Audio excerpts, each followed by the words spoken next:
Selamat pagi semuanya. Selamat pagi, Bu. Selamat pagi, Bu. Baik, karena ini adalah pertemuan pertama kita ya. Pertemuan saya pertama pada mahasiswa keperawatan semester 4. Jadi izinkan saya memperkenalkan diri terlebih dahulu. Perkenalkan, nama saya Putu Ayu Ratna Darmayanti. Adik-adik bisa memanggil saya dengan nama Bu Ratna. Salam kenal untuk semua. Jadi namanya sudah bisa saya lihat di layar Zoom. Baik, saya akan share screen dulu materinya.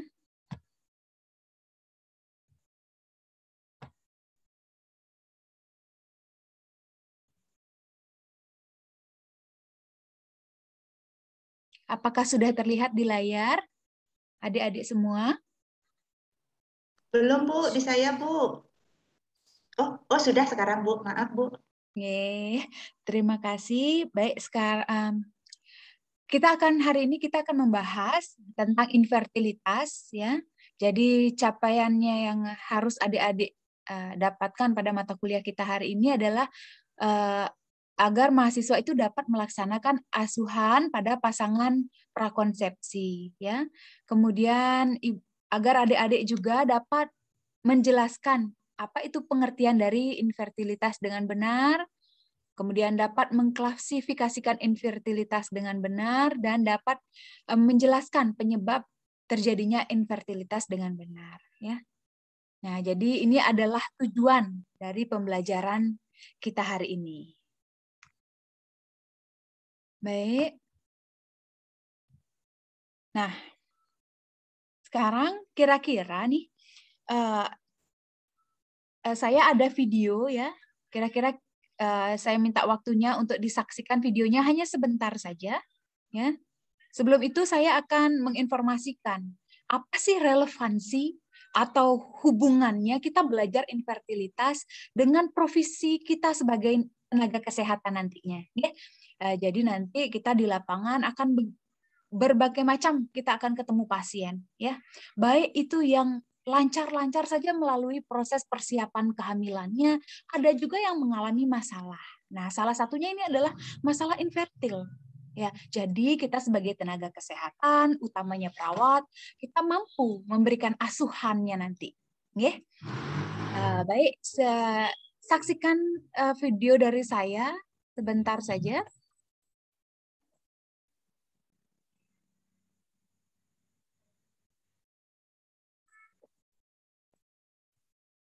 Nah, ini ada artis ya. Kita kenal namanya Sissy Priscillia. Ya. Ya, jadi pasangan ini sudah menikah begitu lama ya. Tapi masih belum juga memiliki kesempatan ya yang untuk mendapatkan momongan. Jadi belum juga kunjung hamil.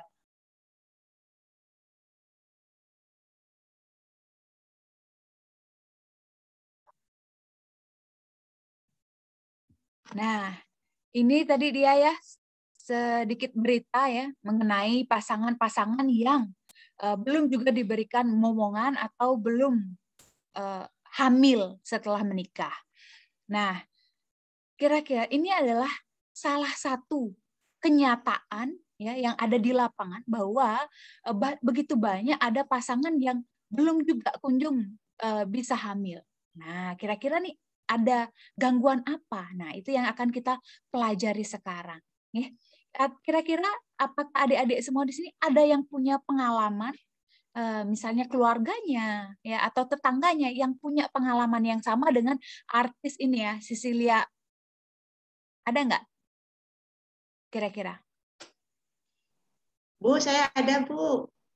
Nggih. Silakan Ibu. Silakan Dik. Coba disebutkan kira-kira pengalamannya apa? Oke, Bu. Makasih. Saya punya tetangga, Bu. Sudah berapa tahun itu menikah? Lebih dari hampir 10 tahun, Bu. Belum juga punya anak, Bu, sampai saat ini.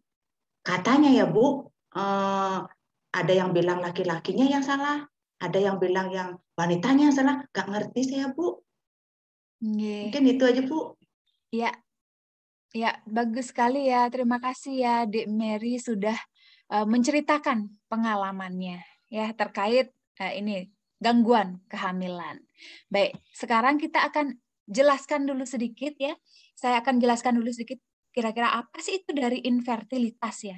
Nah, infertilitas itu adalah tidak mampunya pasangan untuk hamil ya dengan pola senggama yang teratur itu kira-kira 2 sampai 3 kali dalam seminggu tanpa menggunakan alat kontrasepsi tentunya. Ya. Dan belum mengalami kehamilan selama 1 tahun. Nah, itu ya tadi ya. Nah, ini dia. Ini adalah klasifikasi dari infertilitas. Jadi infertilitas itu dibagi menjadi 2. Ada yang primer dan ada yang sekunder. Nah, sekarang kita akan lanjut ke apa sih itu infertilitas primer dan sekunder. Nah, jadi infertilitas primer itu adalah ketidakmampuan pasangan untuk hamil, ya, dan belum pernah mengalami kehamilan selama 1 tahun. Artinya dia sama sekali tidak pernah hamil, tidak pernah melahirkan dan atau tidak pernah punya anak, ya. Nah, sedangkan kalau yang sekunder itu sebelumnya pernah mengalami kehamilan dan melahirkan, ya, tapi hanya sekali saja. Berikutnya tidak bisa lagi hamil. Itu sekunder ya, artinya sudah pernah hamil. Nah, makanya di sini gambarnya saya tekankan bahwa kalau primer itu sama sekali ya, lihat belum punya anak. Nah, sedangkan kalau sekunder sudah punya anak tapi untuk selanjutnya susah lagi hamil. Ya, gitu ya. Nah, kemudian apa sih kira-kira penyebab? Nah, kira-kira penyebabnya infertilitas. Ada yang tahu nggak kira-kira di sini? Sebelum kita lanjut, apakah ada yang tahu kira-kira? Adik-adik, salah satu penyebab. Ibu mohon izin berpendapat. Oke, silakan Eka. Kalau menurut saya salah satu faktor yang mempengaruhi yaitu gaya hidup atau pola hidup Ibu.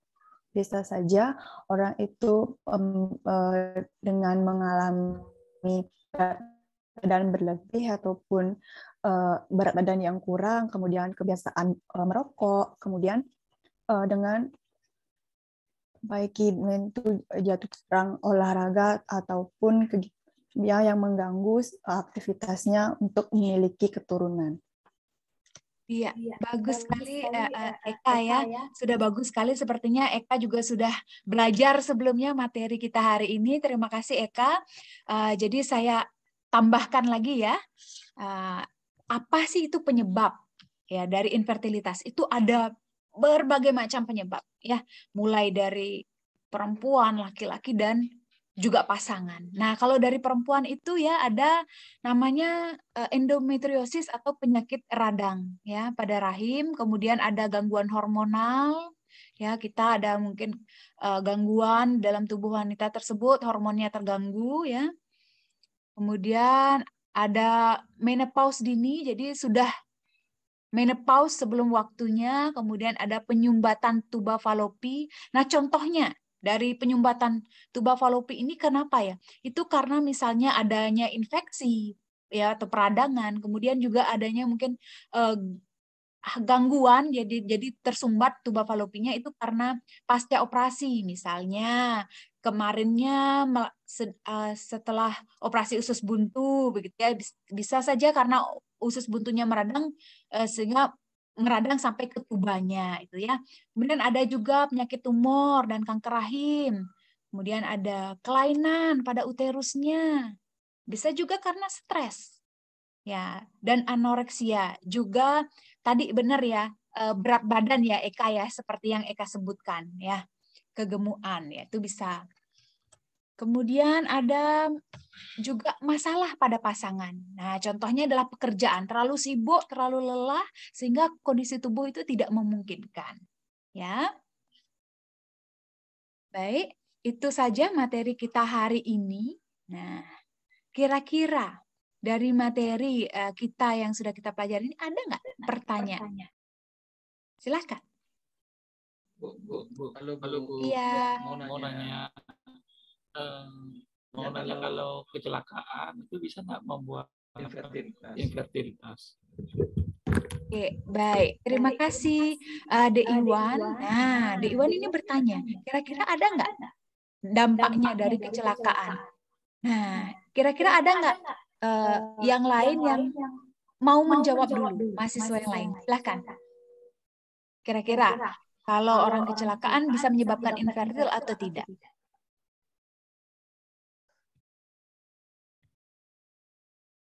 Mohon izin bertanya, Ibu. Mohon izin menjawab, Ibu. Silakan Dek Gayatri. Mungkin bisa, Bu, karena saat kecelakaan itu misalnya terbentur. Nah, sehingga hal tersebut bisa menyebabkan membuat alat reproduksinya mungkin bagaimana seperti itu, Ibu, sehingga terjadi infertilitas. Iya, terima kasih ya Gayatri sudah menjawab pertanyaan dari Dek Iwan. Gimana Dek Iwan? Cukup. Saya mencoba menjawab juga ya pertanyaan dari Dek Iwan. Jadi ini kita harus benar-benar mengkaji dulu ya. Kecelakaan itu kecelakaan yang seperti apa? Ya. Kemudian kita melakukan pemeriksaan penunjang juga. Sejauh mana kecelakaan itu berdampak ya. Jadi apakah sampai dia mengenai organ-organ reproduksi. Nah, kalau sampai mengenai misalnya rahim nih. Nah, misalnya pecah rahimnya atau tubanya. Tapi tuba itu kan ada 2 ya. Kalau pecah 1 atau keduanya. Nah, seperti itu. Jadi perlu adanya pemeriksaan lebih lanjut. Jadi kalau memang itu berdampak pada organ-organ reproduksi bisa saja mengalami infertilitas. Gitu ya, Dewan ya? Ya, Bu. Baik, ada lagi mungkin yang mau bertanya? Baik, kalau tidak ada yang bertanya lagi, sekarang saya akan mengevaluasi sudah sejauh mana pemahaman adik-adik semua terhadap materi yang sudah kita pelajari, ya. Nah, kira-kira nih saya akan bertanya nih giliran ya. Nah, pertanyaannya adalah, kira-kira masalah apa yang dapat menyebabkan infertilitas? Ayo, ada yang ingat nggak? Masalah apa yang dapat menyebabkan terjadinya infertilitas? Ayo, adakah adik-adik yang bisa menjawab? Silakan, Eka. Ibu, mohon izin berpendapat. Kalau menurut saya, masalah yang itu bisa salah satunya ada endometriosis atau terjadinya peradangan, kemudian faktor gaya hidup ataupun kegemukan, kemudian alkohol ataupun kegiatan merokok aktif atau Iya, ya benar sekali Eka ya. Terima kasih ya sudah menjawab ya, sudah bagus sekali jawabannya. Jadi ingat juga selain itu juga adanya tumor dan kanker servi itu juga dapat menyebabkan ya sering terpaparnya asap rokok dan alkohol. Baik, terima kasih. Sudah bagus sekali.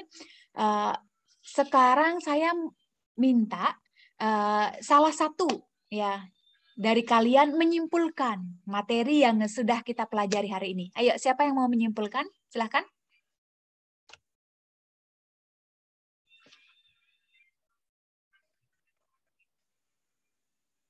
Yang mau menyimpulkan keseluruhan materi kita yang sudah kita pelajari hari ini, silakan. Bu, saya coba ya, Bu. Ya, silakan. Bu, kalau salah, nggak apa-apa kan, Bu? Iya, nggak apa-apa, Dek Mary. Silakan. Oke, sepemahaman saya, yang saya tangkap dari materi Ibu, infertilitas itu artinya itu adalah tidak mendapatkan keturunan itu rentang waktunya lebih dari 1 tahun. Kemudian masalahnya bisa saja disebabkan karena salah satunya adalah gangguan pada wanitanya seperti endometriosis. Iya. Nah, di sini juga ada pembagiannya itu ada yang primer dan ada sekunder, Ibu. Ada yang primer itu berarti dia sama sekali tidak punya anak. Sekunder itu di gambarnya Ibu bilang Ibu sampaikan tadi itu dia punya anak 1, tapi selanjutnya nggak punya gitu, Bu. Mungkin itu saja, Bu. Makasih, Bu. Iya, baik sekali ya tadi kesimpulan dari Dek Mary ya tentang pembelajaran kita hari ini. Saya terima kasih ya, bagus sekali. Saya tambahkan sedikit saja kesimpulannya. Materi kita hari ini tadi sudah bagus tentang definisi dan klasifikasi dari infertilitas. Saya tambahkan masalahnya itu ya bisa juga karena gangguan hormonal ya, ada penyakit peradangan seperti kanker serviks dan akibat asap rokok, juga diakibatkan oleh faktor kelelahan ya, itu atau stres. Ya, sudah bagus sekali. Jadi hari ini untuk pertemuan berikutnya ya kita akan membahas tentang persiapan kehamilan ya. Jadi tugasnya kalian adalah membaca materi yang akan kita pelajari pada pertemuan berikutnya ya. Baik, kalau gitu saya akhiri pertemuan kita hari ini. Terima kasih, selamat pagi. Pagi, Bu. Gitu. Gitu.